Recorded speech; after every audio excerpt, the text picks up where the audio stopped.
Welcome to the Brave Women at Work podcast. This is your host, Jen Pastikas. I'm so glad you're here.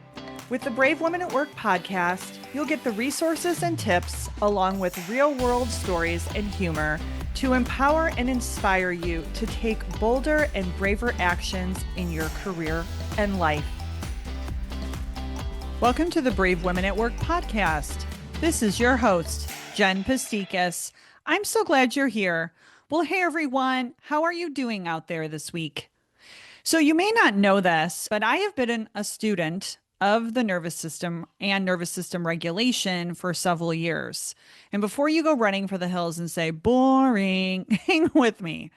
So when I have faced stress, burnout, or other challenges in the past, I thought, so here's the word thought, I could, in air quotes, think my way out of the issue. I know it sounds silly, or maybe it doesn't. Maybe that's what you're like, what are you talking about? Of course, I logically make the pro and con list. I, research, I do this or that.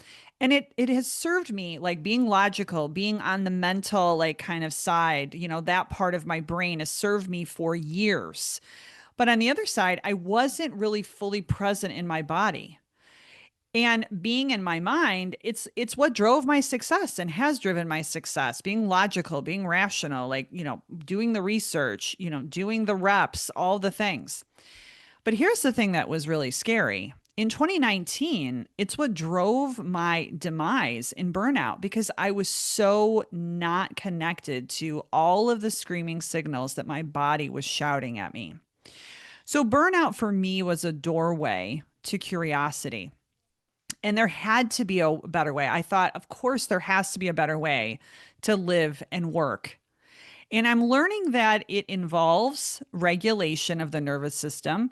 It involves the interplay between our minds and our bodies. And so I've been obsessed ever since. And so my guest, Jay Fields, and we've known each other for a little bit. So I was excited that she joined me for this conversation. So during the conversation and the podcast, Jay and I chatted about what is the purpose of the nervous system and why is training it to serve us and not against us so important? Why is it easier to remain in our heads versus listening to our body signals? What does it mean to be embodied? What is Jay's overthinking quiz and why I'm going to tell you right now you should take it? The meaning behind Jay's popular phrase and her podcast of the same name, Hey, Wait, and how we can leverage these learnings to protect our energy. So here is more about Jay. Jay Moon Fields is a leading educator, coach, and author. Nearly 1 million people have taken her courses featured on LinkedIn Learning, and her book, Teaching People Not Poses, is used by yoga teacher training programs globally. Hey, Wait, her framework teaches people how to honor their emotional experiences and share them authentically, helping them to break free from the cycles of overthinking, people pleasing, and self-doubt. So just as a side note, as soon as I read that in her bio, I'm like, she understands us. She understands my people. For over 20 years, Jay has taught the principles and practices of embodied social and emotional intelligence to individuals and groups from Patagonia, Wyden and Kennedy, Apple, the UN, and Baker Tilly. She has been a guest on over 30 podcasts and was named one of the top 50 health and wellness bloggers making a difference in the world by greatest.com. Jay has been a featured speaker on the Go Pro Women's Summit, the 15 Seconds Festival, and the Omega Institute.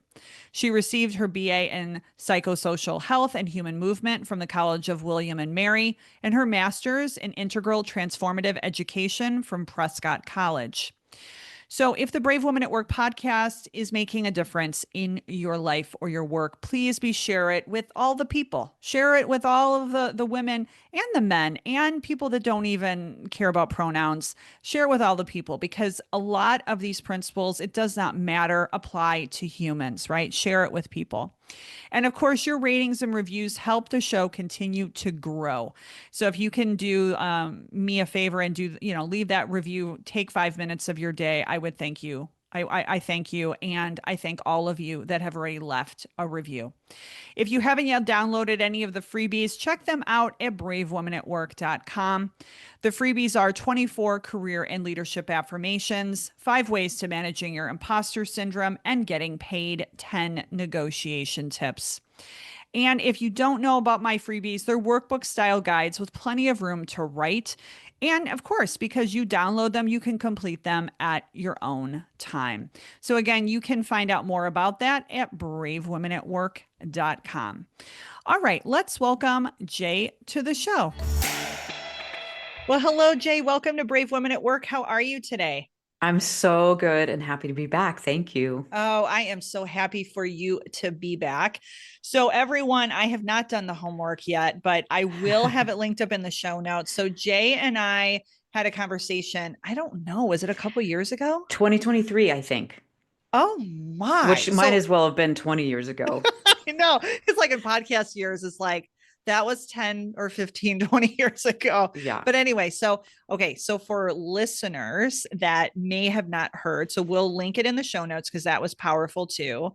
I want you to share a little bit about you and maybe something new, or like, because you are evolving, right? We're all Yeah. evolving. So tell me where you are right now.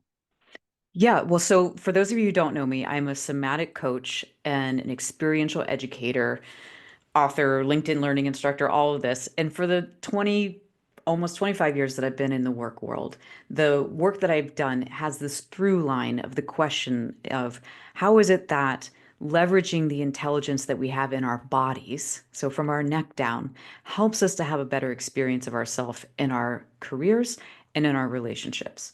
And Mhm. that came completely out of, my own life experience, which was I grew up a really sensitive kid. I grew up a really good student. I found yoga when I was 18. I had Mm. also been a competitive gymnast as a kid. So good student, the perfectionist in every way. Yes. Okay. I hear you. I hear um, it. yep, it's in there. And when I found yoga when I was 18, I realized I have not been in my body ever.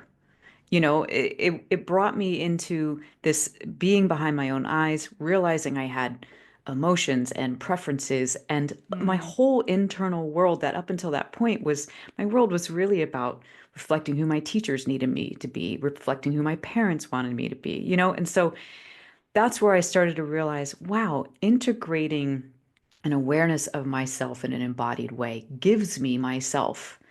And I just kind of went on from there to do a lot more study into embodiment and somatics and trauma and all the things to understand how it is that we live in bodies, all of us, but we're not really present there.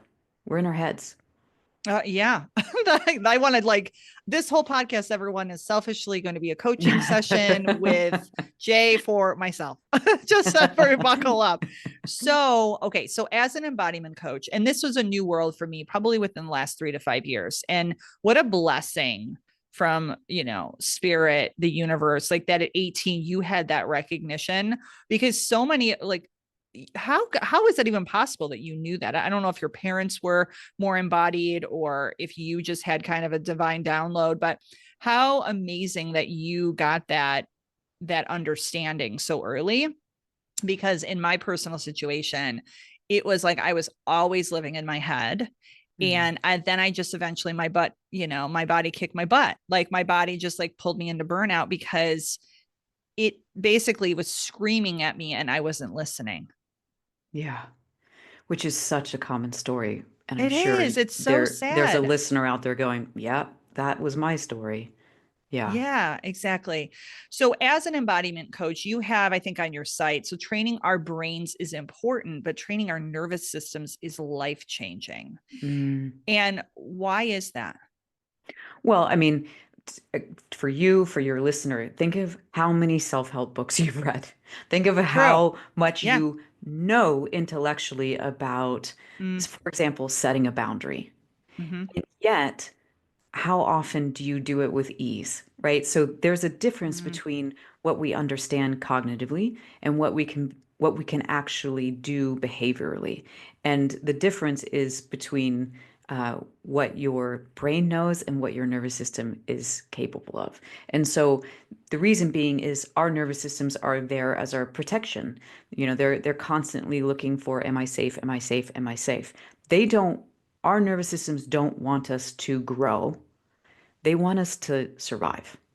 And those are two very different things. So let's say you read a book about Mm-hmm. how to set boundaries. You take a course on how to set boundaries. But Mm-hmm. anytime you go to set a boundary, your throat tightens up, Yes. your heart races, your Yes. mind starts going, I can't do this. They're not going to like me, or I'm going to lose my job, or whatever it is.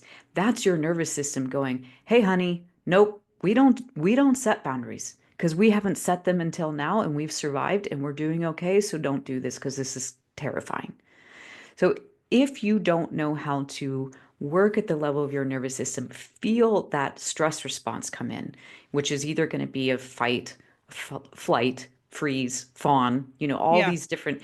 When you feel that happen in your body, for you to be able to have the tools to say, I know why this is happening, and I am choosing to feel my feet on the ground, to feel my breath, to notice that my heart is racing, but to not take that as an imperative. That means I cannot do this, set this boundary. And Mm. it's only when you can recognize this is the influence of my nervous system, this is how to turn the volume down on that so that I can apply the thing that I actually know cognitively, which is it's healthy to set this boundary. Then you'll Mm. be able to change. That's why I say that knowing about your nervous system is the thing that will change your life. So, and I agree with that. So I've done a lot of nervous system healing. I've done a lot of somatics. I'm falling in love with your field, right? And all the stuff you've put Mm, your whole career around. And it's really changed my life. I will say though, I work with women who, and I've been there, so I'm not throwing stones here. They may not even know it's happening. So you say like a lot of this is awareness. So I would, this is the pattern that I live in. So everybody, this is the selfish part, right? But hopefully here we you go. kind of like it. So like you go, oh yeah, yeah, me too, right? So I'm an overdriver. So what I do is I get stressed and I get overwhelmed. And I actually watch, if you're watching the video, I see Jay kind of going, okay, I need to take a deep I breath just for took a this. deep breath. I know. I was like, let's go. And I stop breathing. So I get completely in my mind. And then I just start working harder and harder and harder. And some of the women, many of the women that I coach, I will ask them to take a deep breath and they don't even recognize that they haven't been breathing. Like they Mhm. don't even recognize, they're just on to the next, the list, the this, the this. They think they're fine, but somatically and their nervous system is not fine.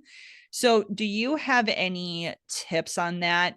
Where maybe it is taking a break, maybe it is like doing, obviously doing our breath work, or but sometimes women just can't recognize that they're not in their Oh bodies. my God, absolutely. And let me speak to the breathwork piece first before I forget. Yeah. When it comes to uh, the field of embodiment that includes trauma aware approaches, breath isn't considered of a resource because it's so often true for people that when they're stressed, when they're anxious, they're not breathing deeply. And if you ask them to take a deep breath, they can't because Mm-hmm. they're so tight. They're so And tight and up to the chest, right? yeah, Yeah. everything's gripped. And so if you say to someone, take a deep breath, and they don't get a nice deep breath that feels like it released something, Restorative. Yeah. then it goes more into their brain of like, shit, stuff must really be bad. I'm really screwed here.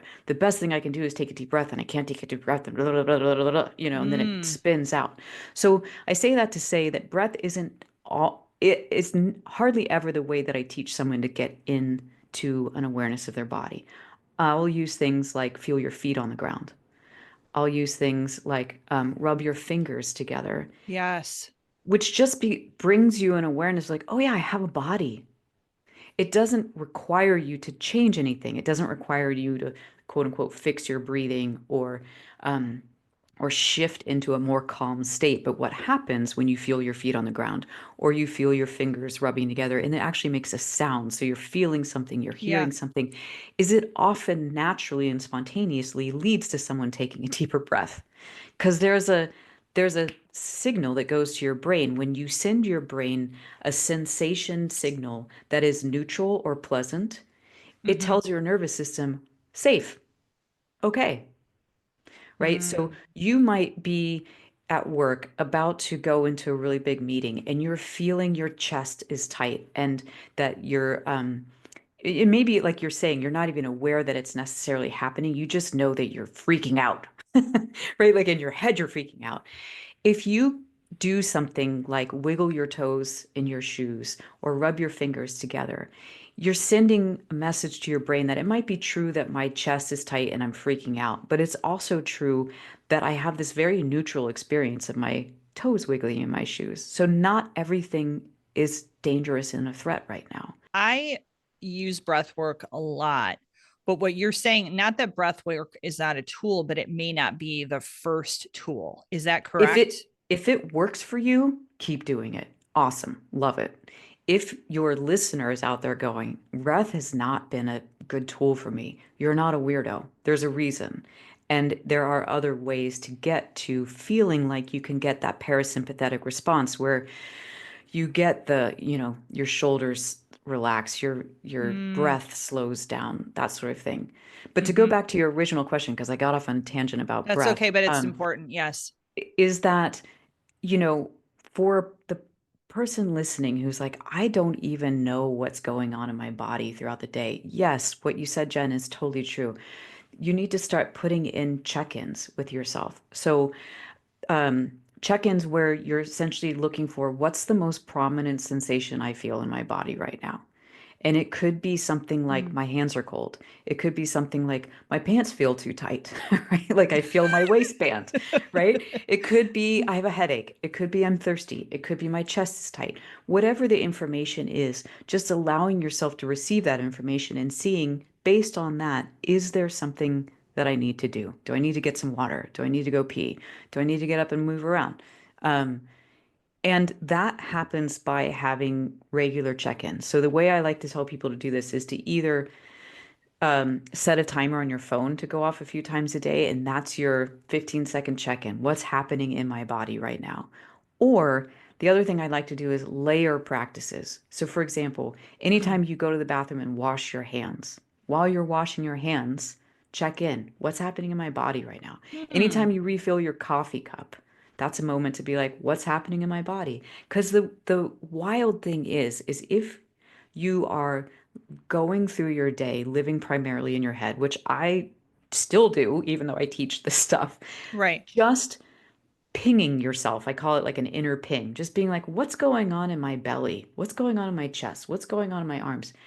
Gives you a lot of immediate information. And sometimes it's just a matter of being able to realize, oh my God, I am so tight right now.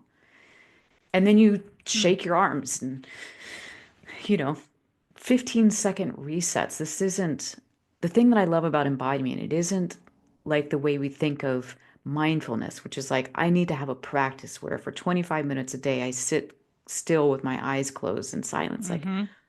what woman has the time for that? To just, No one. like, it's true. I mean, yes, it's a good practice. And Mm. start with 15 seconds, 5 times a day. What's going on? What do I need right now? Oh, that's so good. That's so good. And it's so simple, but we just think so as a perfectionist, as like I'm representing the audience right now, like we are, well, if I don't have 20 minutes, I can't do it.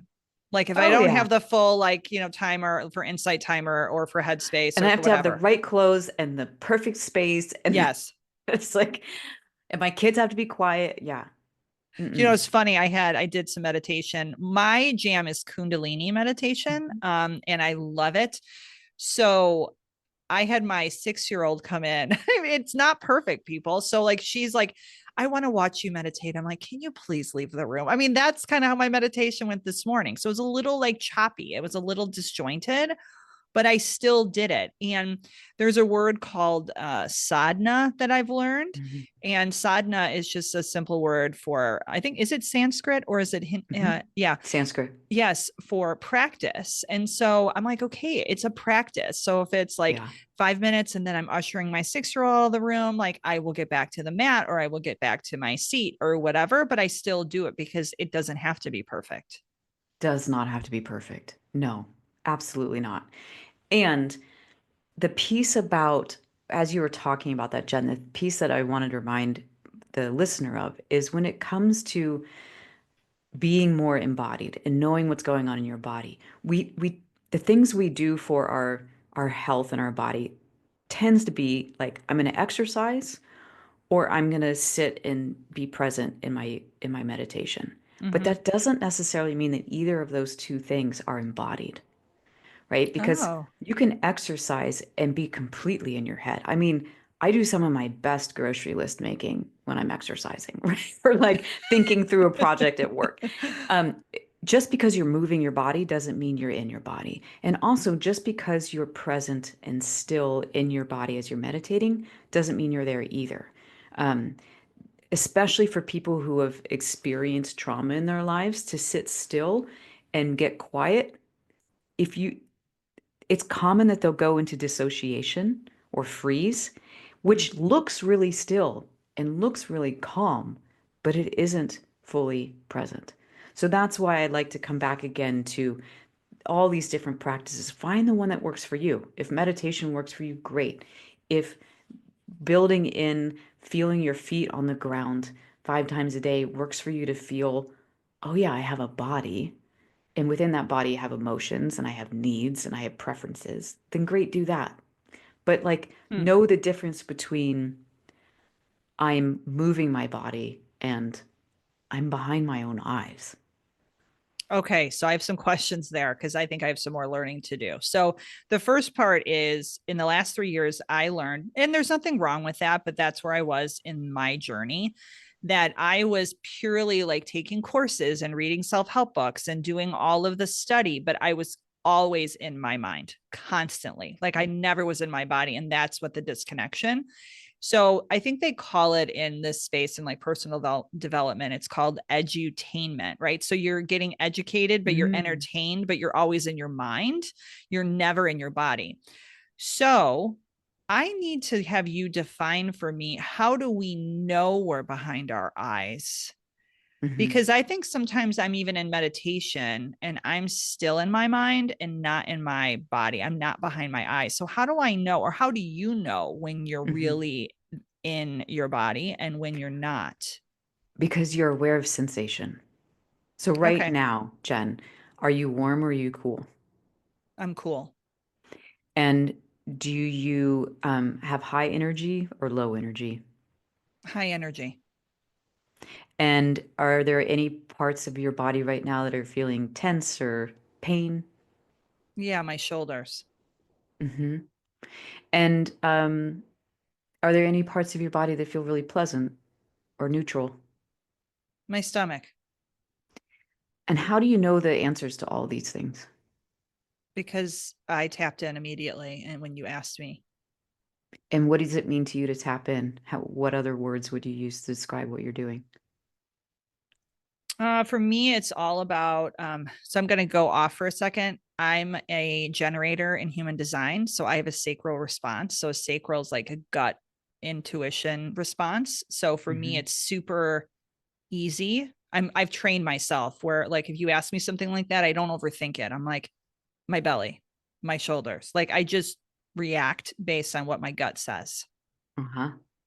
And you know what's interesting as is sitting here watching you do that, your face softened as soon as Really? you started tapping in, as you said it, tapping in, like the musculature on your face looked like it softened. Energy of your Huh. neck and face, like, and I when you said you have the, kind of this pelvic Yeah. awareness, it's like I could feel you in. I don't know how to say it. It's like there's a bowl, Yeah, right? The pelvic bowl. Like there's a seat that you're sitting in, and it felt like your energy dropped from up here. I'm smacking my forehead here if you hear that. Your energy dropped from up here to inhabiting the that space bowl. lower in your body.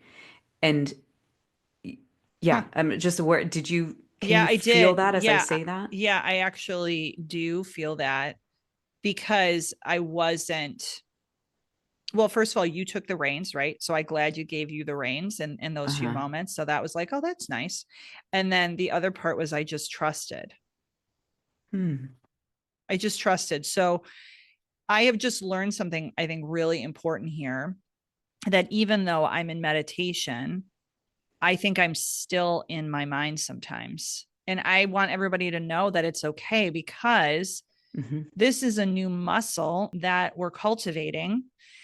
And I want to offshoot that in terms of meditation. I just had someone ask me this. I'm doing this for her and for myself. So I told her, like, hey, try to meditate. Right. And she's like, I'm going to try. But she's like, monkey mind, monkey mind, monkey mind. So, do you have any advice for someone? Because what that indicates to me is, well, I'm not in the body. I'm still obviously in the mind and in the worrying mind.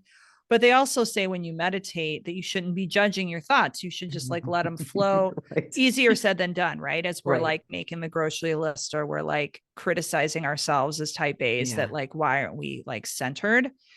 So, any thoughts on that, on the monkey mind and the idea of dropping in behind our eyes and really inhabiting our Well, body? what you just said is so important to repeat, which is it's okay. This is how we're wired. We're gonna go Mm, right back up into our heads and thinking, and that's where the sadhana or the practice comes back in of recognizing, oh, I'm thinking. Um, but for you, and I'm assuming there's a truth for this and for your listener out there as mm-hmm, well. mm-hmm, For you to ask yourself, what's happening in my belly? Like you have that connection. You already know there's a connection in your pelvis. yeah. Just the moment you ask, I watch you, I can see it. Your entire attention just drops out of your head to here and lower down. So I feel like there's some sense for you and for the listener, if you are a meditator, when you sit down, to have another reference point in your body. Maybe it's your heart center, maybe it's your solar plexus, but that you try to meet yourself in terms of what sensation are you feeling there. And if you keep drawing yourself to that place as opposed Mm, to when we're in a default setting, most of our energy is going to be up in our forehead, yes. right? That's where Yes. all the that's where all the machinery is constantly going. And to give yourself a different center point. Or Hmm. another thing that I like to do in terms of movement. So the other piece is if you're sitting perfectly still, it really is quite easy to go into your head because you're not getting sensation input. So one of the things I like to do is have one hand on my forehead, one hand on my brain stem, so the base of my Mm-hmm. skull. So Mm-hmm. there's just this really nice like pressure of holding yourself, but also Mm, kind of saying into your head, like, oh, sweetie, let's be quiet for a second, right? So you hold your head, and then the hand that's on your forehead, you move to your heart. And mm, so now you're kind of bringing yourself down from head energy, because, the front of your forehead is thinking, thinking. Your brainstem is, am I safe? Am I safe? And mm-hmm. then you come to your heart, and then you take your hand that's on your brainstem and you bring it to your belly. So you are literally taking yourself down. Pull yourself down. Can you feel Whoa. that? Yes. Like I totally feel that. Like where I'm kind of like, the first part though, which I have to comment on is like, and everyone, if you're watching this on YouTube, and do you have this on anywhere on your site, or do you just walk through this with clients? I don't have this anywhere on my site yet, so maybe we'll use Maybe we'll this. do it. Maybe we'll do a Yeah. part of this. So what it actually feels like to me is, it feels like this is what I get, right? Again, gut reaction is like a mother holding her child, right? So that's what it feels like, where it almost feels like I'm cradling my own mind. Yes. Is that That's where what it that intense? oh sweetie comes from. Because I do feel that myself when I do it. Like there's an immediate like, oh, here I am. It's okay. Yes, it feels like, oh, it's okay. Like I'm rocking my own mind, right? And that, it's okay to like Or kind like, of take it shh. down. Yeah, it's okay. Quiet, right? Quiet, right? Yeah, That's beautiful. I love that. That is so beautiful. Definitely put that on your site. It's like a recommendation because Yeah, thank you. it's a quick way. And I will, if I use it, I will attribute it to you, of course, because I think that it is a beautiful way to kind of not like as in mean to the mind, but like in love. Yeah. Like, And let's take a break. let's take a break, shall we? And I think especially as like we're moving through the world right now and everything that's happening in any way, shape, or form, it's just so much, I don't know, discord and like frenetic energy. And it's just we need a little love for ourselves. The other thing I liked on what you said before we move on to your overthinking quiz, which goes part and parcel of what we're It talking does. about, is if we just you can do this in the middle of a meeting, right? So like if you literally are having a stressful meeting or a stressful conversation or whatever, you can, or just even if you're not, you can just take a few seconds to just be like, how am I feeling right now? Or tapping in to the body. And you talked about the fingertips or your feet on the floor. Like you can do that and people don't even need to know. Nope. No, they don't know. Anything that you're doing consciously as a way to soothe yourself becomes a resource. So, like, we think of people fidgeting in a meeting with their Yes. pen or Yes. fidgeting and like flopping their leg around or that sort of thing. But if I'm holding my pen in my hand and I am aware that I'm purposely feeling like this part's rubbery, this part's smooth, this part has a ridge, and I'm doing this in my hand as a way to ground myself in sensation, ground myself in my body. This isn't a fidget, this is a resource. So I share that as well because, it could be tapping your leg with your hand. It doesn't matter what it is, it matters that you know that you're doing it and that there's something about doing that helps you feel more grounded or have a more pleasant sensation of or experience of yourself. And all of that stuff, there's so many things you can do in that way that you're around other people and they don't even know that you're doing this for yourself to be present. Mm. And because women might, before we move on, might be wondering, right? Like, so why should I do this, right? I'll throw out, like, I think obviously being more present, I think you have a more neutral mind, right? And so you can make better decisions. I think that for me, it reduces stress. What are some of the other reasons that we should do this? I'm so glad you asked because neurobiologically, there are different benefits to being conceptually aware versus embodied aware. So conceptually aware is like you telling yourself the story of what's going on. Right. Your self-awareness in terms of your mind. But embodied self-awareness are things like what am I warm or I cool? What's my mood? What's my energy level? What sensations am I feeling? And what research and neuroscience tells us is that when we have embodied self awareness, we have greater access to things like emotional regulation, to attunement to others, to courage, a sense of being with Wow. ourselves so that we're less fearful.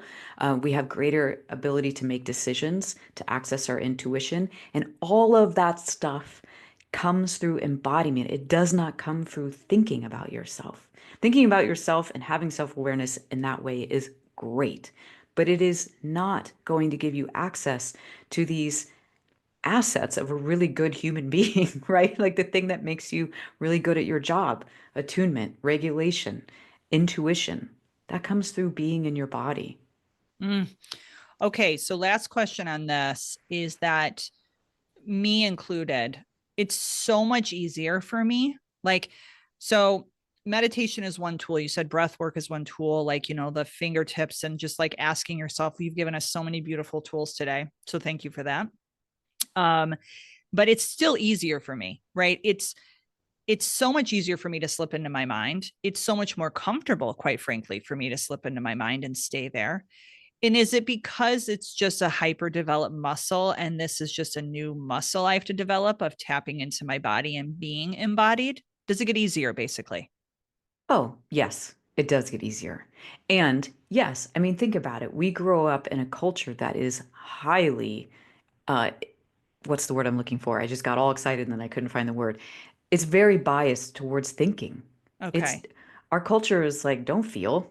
That's for weaklings, think, be Okay. smart. So we've been trained in many ways to disconnect from ourselves. We also have a brain that, for lack of a better way of describing it, takes in information about what's going on around us faster and louder than it takes in information about what's going on inside us. So we have internal wiring that also makes it harder to feel ourselves and easier to think about what's, you know, our relationship to the things external to us. But then there's also this piece going back to the nervous system where, you know, at the level of our nervous system, we are constantly wired to be looking for, am I safe? Am I safe? Am I safe? And from the time we were very young, we developed Mm-hmm. strategies for keeping ourselves safe. And a lot of those strategies are around being smart, performing, making sure the people around you are comfortable and okay and not upset. And all of those things, when I say the word strategy, they're very mental. And so they're very much linked. This default to be easier to go into our head is very much linked to this is what's kept me safe, quote unquote, for all these years. So this is just what I do. But as you start to practice the new muscle of what does it feel like to be in my belly? What does it feel like in my pelvis right now? And can I speak from this place of feeling connected to this root of me? You start to realize, oh, that's a different level of safety. The safety in this is I'm with myself. I'm here. I'm a grown ass person at this point in my life who has the ability to advocate for myself, to feed myself, to care for myself. And those are all very different truths than when those strategies were put into place. So That is so you're powerful. getting that? Oh my God. I'm like soaking it up like a sponge. I am. Yes, I'm learning this as we speak. So this was like kind of timed very well because I'm wondering like how come like I'm always in my mind, or the first thing to go, I mean, yes, and this is women, like we take care of others, not ourselves, right? Like it's a default pattern, but it's the first thing to go is like the meditation. Or I've done breath work and I've had a breath work teacher and she's like, how's your sadhana going? And I'm like, kind of terrible. You know what I mean? Because I'm more comfortable. I feel safer being in my mind than in my own body. And so I love that you're sharing that. It's encouraging to me. And I hope it's encouraging to our listeners that as I practice, I'll find a different or a newer level of safety as I don't have to perform, please, perfect, produce all of the P's, right? And that then will go right to your overthinking because I think this goes literally down to the core of who we are. Yes, it absolutely does. So let's go. I've been teasing this quiz. So, like, tell me about the quiz, the overthinking quiz. So, as soon as I saw it on your site, and you reach out a few months ago, you're like, I've got some new goodies. And I'm like, yes. So, what is the overthinking quiz? How did it come to be? It came to be because I was asked to make a course for a learning Oh, platform about overthinking. And I was like, I know a thing or two about this. So I started thinking about, well, what are the different ways that I overthink? Because there's different flavors to it. And I started to come up with, well, sometimes I'm worrying, right? That's like yes, I'm trying to mitigate disaster. So I'm like, if I worry about everything first, then I can figure out how to get out of it. Um, yes. there's people pleasing, which is, I'm gonna overthink the crap out of how to make sure everyone in this dynamic is okay. Yep. Um, perfectionism, which is Right here. Yep. there's a right answer. Yep. There is a right answer. And if I find it, I win. I don't feel uncomfortable. People like me. I make money, whatever the hell it is. But there's a Yeah. right answer. Yeah. Um, then I realized there's a part of me who's a romantic. And this, for me, came out in Mm. romantic relationships, but it can be in any situation. And the romantic is not in relationship with what's real. They're constantly seeing what's not working, but thinking about but if I could just, if I could just change this trait in this person, if I could just change this part about my work. They're not having a good experience in whatever the dynamic is, but they're not willing to be honest about it. So they're like filling in, how do I make this picture work? Yeah, they're like dreaming or romanticizing like what Yes. could be rather than being in like Yes. their reality. Okay. Yes. And then the final one that I came up with was the analyzer. And this is when you're very attached to what's happened in the past, and you're constantly rehashing, rethinking, analyzing whatever how something came to be so that you can avoid that happening in the Oh, future. How something painful happened so that you can avoid it. And so I was writing this course and I was like, well, wouldn't it be fun if I just kind of took all these archetypes that I've come up with and made a quiz around it, because I oh think yeah. there's a lot of freaking overthinkers out there, and how fun would it be to be able to see what is your default. And like me, if you're an overthinker, I think everybody has all five of these. You're there, it depends on, like, for me in my romantic relationships, I was far more romantic, whereas in my work, I'm far more a perfectionist.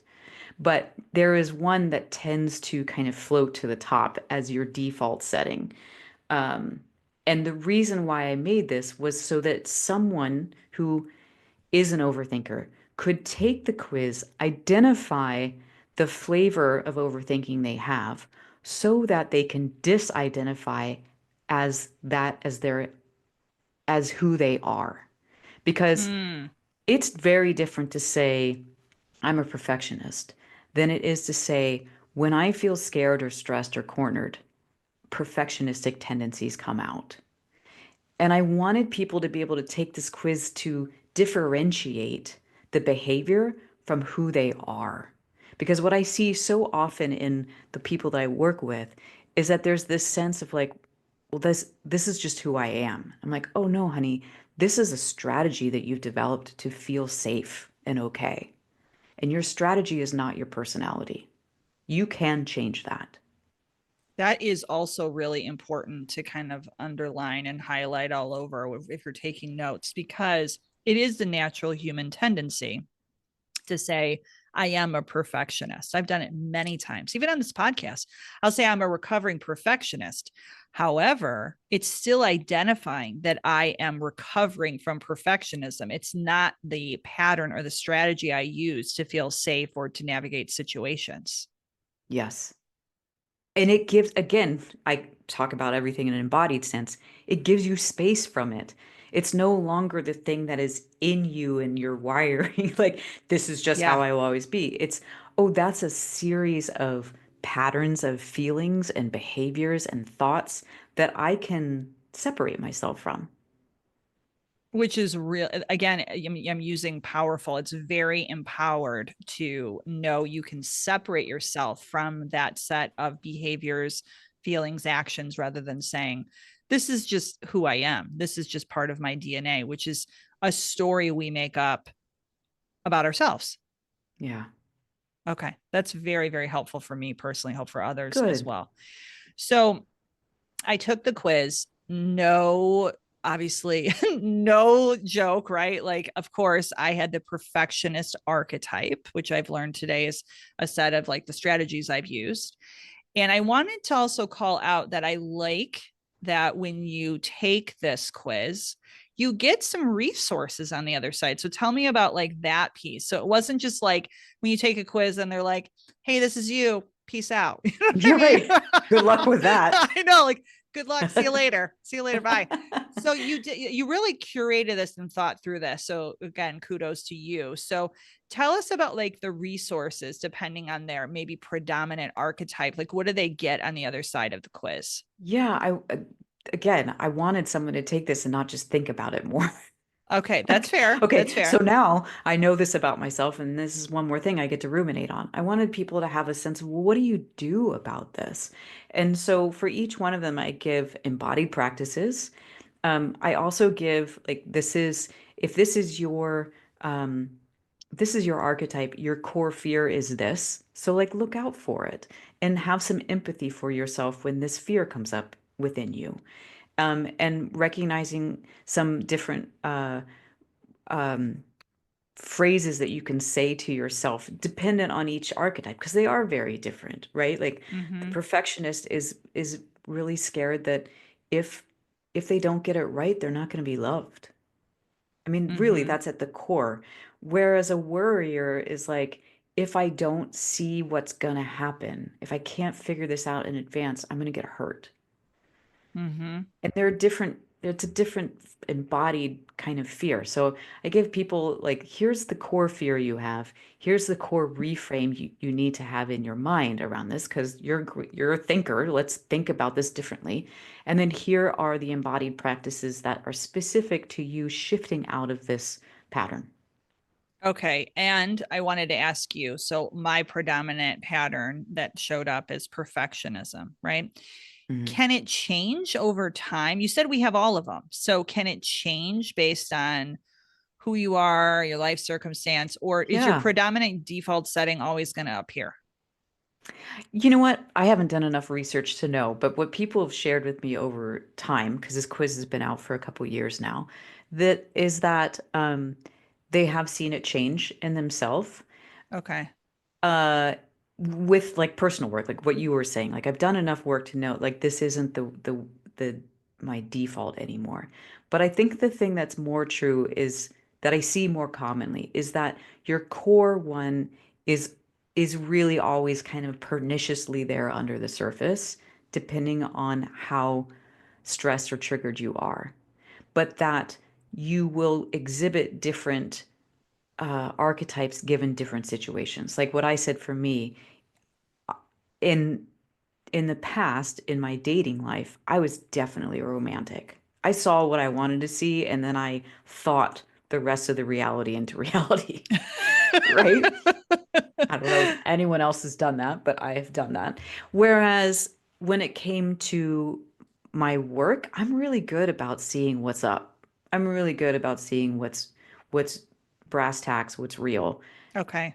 I'm very much more like I want to do this in the right way, and the perfectionism comes out. So I think what people will see is that there's different settings in which they come out, but the underlying one that you are, it can change in that it lessens how much it shows up.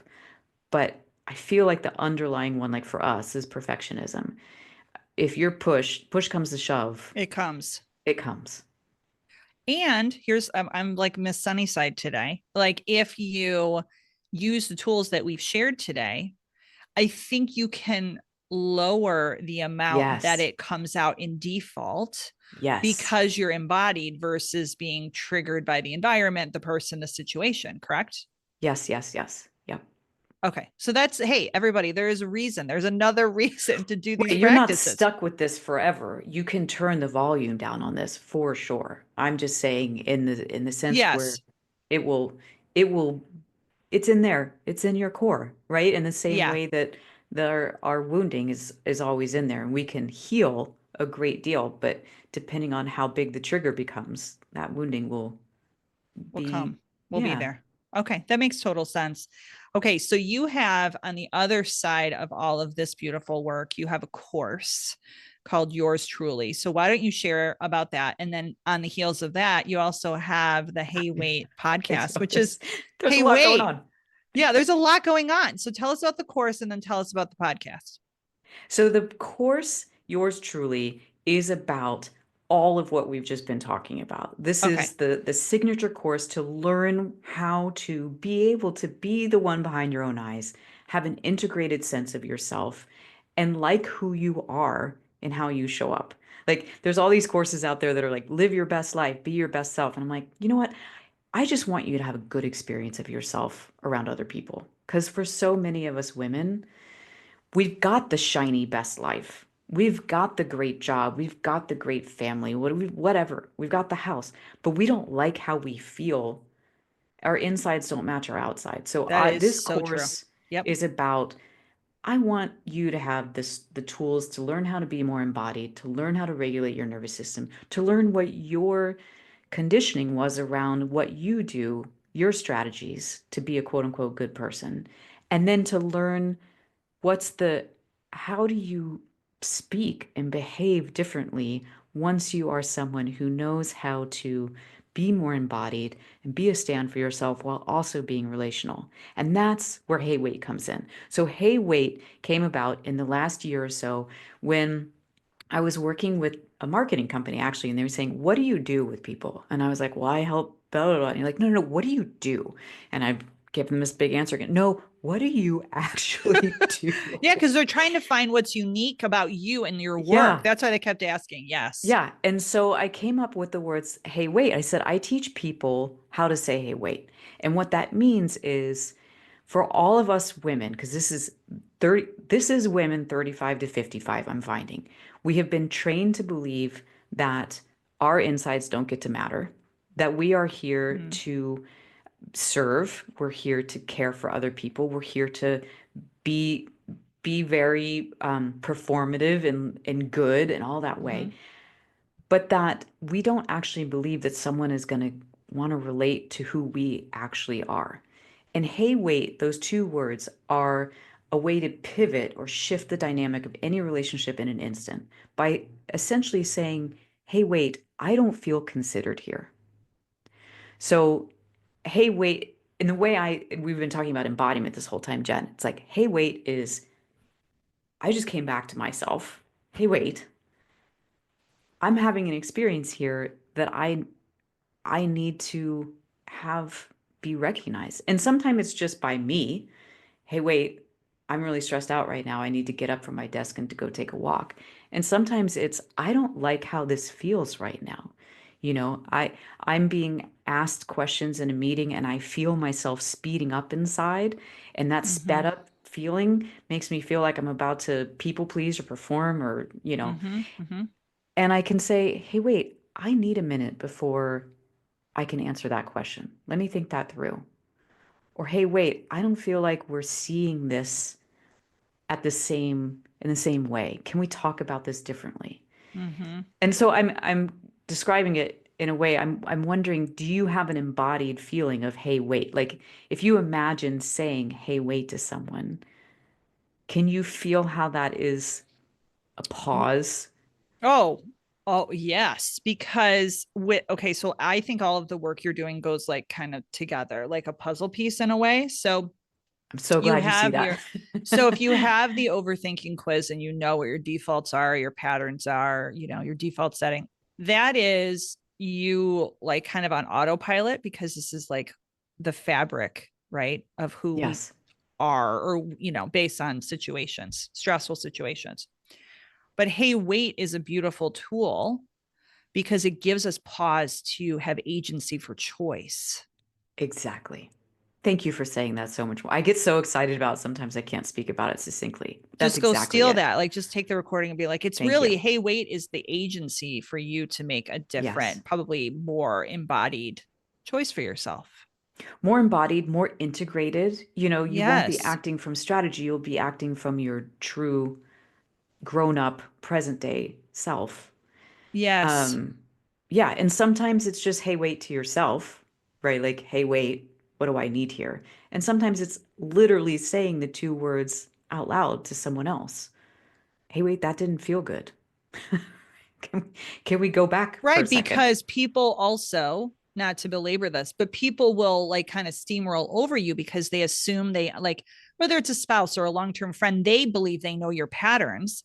And then when you Yes. do this kind of work, sometimes people are like a little like, whoa, like what? Like this isn't your default response.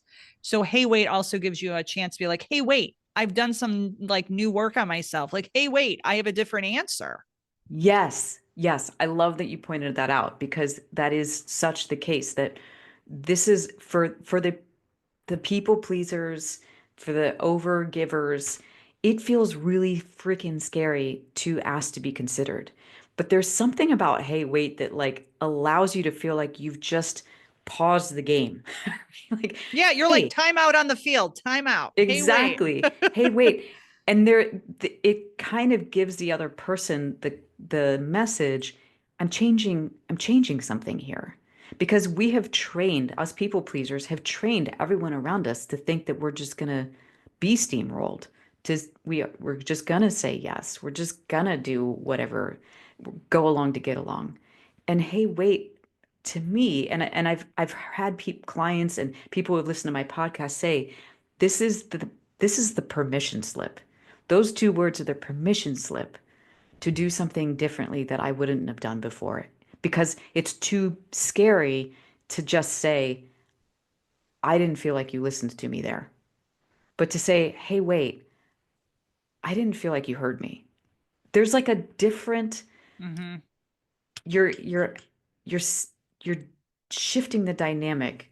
You're putting a pause in the steam rolling of things, as it were. So, as I can't believe that we're almost done, but I know. I will just say that I had a colleague and a friend go and see Mel Robbins. I'm Hmm. putting you on like with Mel right now. So this is exciting, right? And she has that really famous book called The Let Them Theory. Right. Let them, let me. Yes. So I don't know. There's something to this, hey, wait, Yes. because it gives you like, I don't know. There's just something special about, hey, wait, because it's like a boundary. It's like, but people respect it because they're like, what do you mean? Hey, wait. It kind of creates the pause, that time out on the field, the Yes. time out in the conversation. And so I hope you run with this phrase and trademark it or copyright it or whatever you need to do, because there's something there. Thank you. That's my feeling as well, and I'm going for it because I I I I am think you should. really all of everything that we talked about comes down to I am on a mission to change the relational fabric of our life, in particular for women between the ages of 35 and 55 who are feeling like I don't know how to honor myself while I'm around someone else. But all these women who are feeling like they don't have a good experience of themselves in their job because they're performing or they're people pleasing, or they don't have a good experience of themselves in their relationships because they don't have the connection they long for, because they Mhm. don't know how to actually be themselves in that relationship or their friendships. I talk to so many women who are like, I've known this woman for 20 years. She's my closest friend. I'm like, but she doesn't really know you because you've never actually shared what's true for you. So we need some ways to share what's true for us. So I am on this mission to change the way we relate with ourselves and with each other and to make it feel good. Mm, I'm so glad you were on today. Thank you I'm so much. so thrilled you have me back. Thank you. I know, like, yay. Okay. So I asked you last time, this is again 20 years ago, so you probably have new answers. So, what are 1 to 2 ways that women can be braver at work today? Well, Everything we've let's, talked about it. hey, wait. Hey, wait. Like, I actually want people to start using this. I want women to be brave enough to say when they find themselves not having a good experience of themselves, right? So, this is where the embodiment piece comes in. I want you to start to be braver at work, one, by checking in with yourself throughout the day of just like, what's happening in my body? And what Yes. does that tell me about what I need? So that you get better at being able to recognize the hey, wait moments. And the hey, wait moments are when you're not having a good experience of yourself. You feel small, you feel sped up inside, you feel like you turned into a brick wall because you're just hardening and protecting yourself. Anytime Yes. you're like, I don't like how this feels, that's a hey, wait moment. And you can say it. Hey, wait, whatever's true for you. This is where your own expertise in whatever your role is in, you know how to communicate in a way that's appropriate and respectful, but put yourself in the room, right? Hey, wait, Yes. Hey, wait. I have a perspective. Hey, wait. I have a question. yes, there you go. That's your homework. Okay, I love it. Okay, and I come from a teaching family. My mom was a teacher for 37 years. So I'm like, oh, homework. Yes. I'm one of those nerds. Okay. So, how can women find you and your work online? My website is jmoonfields.com.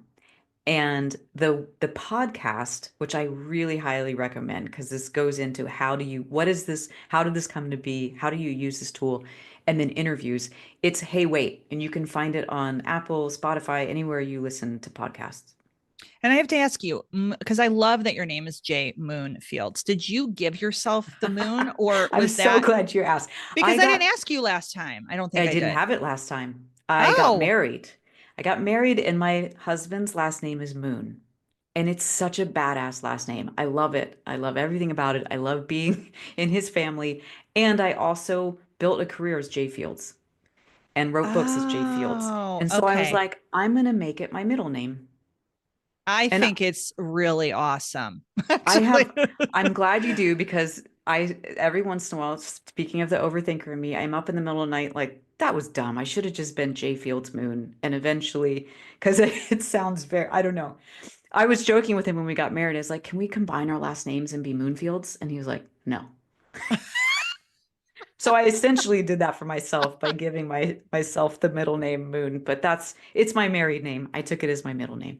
Actually, I like it the way it is, just for like reconfirmation from the Oh, bystanders. I like the way you did it. So keep on I'll being take it. J Moon Fields. Okay. I'll take that. Thank you. No problem. Thank you again for the work you do. This has been so instructional and awesome for me. So thank you again for being here. My absolute pleasure. Well, that's a wrap on my discussion with Jay today. I hope you found our conversation both valuable and inspiring. So, a few things to think about, questions, some maybe to-dos before our next show. So, if you haven't yet taken the overthinking quiz on Jay's website, take a minute and complete it. I promise it'll be worth it. I'd love to hear what archetype you are and if it resonates. Be sure to share it with me on social media. Also tag Jay while you're at it. Tag me, tag Jay, and we will celebrate you making a proactive step in learning more about yourself. A journal prompt would be, do you think you are embodied? Or a wider question would be, how do you think you are embodied? And if you think that you're embodied, why are you embodied? And if you are not, why not? Maybe what's stopping you? And then how can you pay attention to your emotions and body signals more to act from a more centered and grounded place?